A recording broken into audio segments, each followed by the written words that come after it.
এদেশের সমস্ত ধর্মাবলম্বী মানুষ, সনাতন ধর্মী ভাই ও বোনেরা, আমরা আগেও আমাদের ইতিহাস বলে আমরা নিশ্চয়তা দিয়েছি, এখনও অঙ্গীকার করছি, ভবিষ্যতে আমরা সবাই সমান অধিকারের নাগরিক হিসাবে, বাংলাদেশি নাগরিক হিসাবে বাংলাদেশি পরিচয়ে আমরা ঐক্যবদ্ধ থাকবো, পরিচিত থাকবো।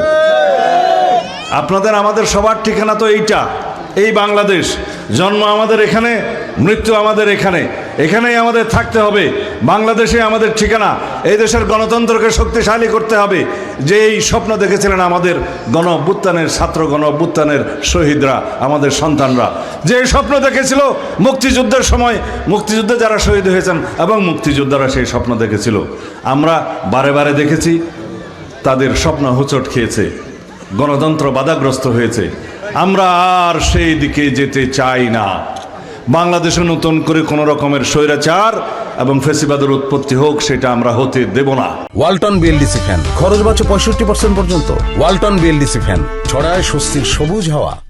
সেজন্য আমরা সবাই ঐক্যবদ্ধ থেকে এমন একটা বাংলাদেশ বিনির্মাণ করতে হবে, এমন একটা সরকার ব্যবস্থা, এমন একটা সমাজ ব্যবস্থা বিনির্মাণ করতে হবে, যেটার মধ্য দিয়ে আর কোনোদিন কোনো স্বৈরাচারের এবং ফ্যাসিবাদের উৎপত্তি না হয়। যদি তাই চান, তাহলে আগামী 12 তারিখ সারাদিন ধানের শীষে ভোট দিন। সবাইকে আপনারা সেই আহ্বানটা জানাবেন। নিজের পরিবার পরিজন, পাড়া প্রতিবেশী, আত্মীয় স্বজন, বন্ধু বান্ধব, এলাকাবাসী সবাইকে সেই আহ্বান জানাবেন। কারণ বাংলাদেশের পক্ষের শক্তি আমরা, বিএনপি। এদেশের মানুষের ভরসার স্থল বিএনপি। এদেশের গণতন্ত্রের ঠিকানা হচ্ছে বিএনপি। এদেশের উন্নয়নের আশ্রয়স্থল হচ্ছে বিএনপি। এদেশের উন্নয়নের ইতিহাস আছে বিএনপির। এদেশের মানুষের গণতন্ত্র রক্ষার ইতিহাস আছে বিএনপির। এই দেশকে ফ্যাসিবাদ মুক্ত করার সংগ্রামী ইতিহাস আছে বিএনপির। তারা আজকে বলছে আমাদেরও একজন মুক্তিযোদ্ধা আছে। আরে বাবা, বিএনপি থেকে অপসারিত হয়ে একজন মুক্তিযোদ্ধা আপনাদের সাথে যোগদান করেছে, আমরা জানি। কিন্তু আমাদের পুরা দলটার প্রতিষ্ঠাতাই তো মুক্তিযোদ্ধা। এই দলের সবচাইতে বেশি সেক্টর কমান্ডার এবং মুক্তিযোদ্ধার অবস্থান। আমাদের দলটাই তো মুক্তিযুদ্ধের সপক্ষের দল। আমাদের দলটাই তো স্বাধীনতার সপক্ষের দল। আমরা এই দেশের মাটি ও মানুষকে ধারণ করেই তো আমরা দলটা করি।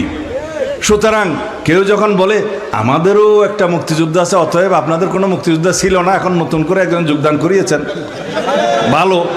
আপনারা নিজেরা মুক্তিযুদ্ধের বিরুদ্ধে অবস্থান নিয়ে, দেশের স্বাধীনতার বিরুদ্ধে অবস্থান নিয়ে এখন একটা কার্ড দেখাচ্ছেন যে আপনাদেরও একটি মুক্তিযোদ্ধা আছে। এই সমস্ত প্রতারণা জনগণ বুঝে। যিনি আপনাদের জোটে যোগদান করেছেন তিনি অবশ্যই একজন প্রখ্যাত মুক্তিযোদ্ধা, কিন্তু সাইনবোর্ড দেখানোর জন্য একজন মুক্তিযোদ্ধাকে দলে ভিড়িয়ে এই দেশের মানুষকে প্রতারিত করতে পারবেন না। কারণ আমাদের দলের সবাই মুক্তিযোদ্ধা, আমরা দেশপ্রেমিক, আমরা এই দেশের পক্ষের শক্তি। আর যেই দলের ইতিহাসই হচ্ছে এই দেশের স্বাধীনতাই তারা চায় নাই, তারা কিভাবে মুক্তিযুদ্ধের সপক্ষে কথা বলবে? একজন মুক্তিযোদ্ধা উদ্ধার করে, হাওলাত করে কি মুক্তিযোদ্ধার দল হওয়া যাবে? আচ্ছা, আর বলছে আপনাদের পক্ষে এই দেশের ধর্মভিত্তিক দলগুলো তো নাই। কে বলল নাই?